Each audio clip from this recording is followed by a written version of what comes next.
Install natin yung CBD apps or ilalagay ko na lang sa description ang link. A few moments later. After natin ma-install, open natin yung CBD app. Click natin yung sign up with Google and click agree and create account. And magdadirect siya sa browser. Login natin yung Gmail account natin.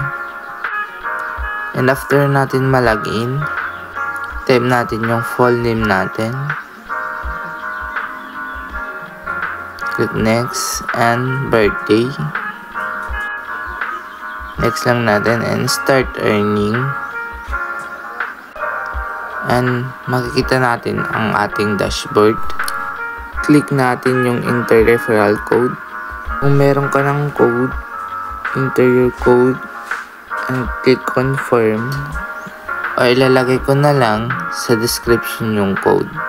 Click natin yung buy gift card. Dito makikita natin yung iba't ibang gift card na pwede nating i-redeem gamit ang ating points na Satoshi. Mobile Legends, Skype, Gcash, Craftfood, at iba pang mga gift card na pwede nating exchange sa ating Satoshi. Natin yung transfer Bitcoin. Dito makikita natin yung mga pwede nating pag-transferan.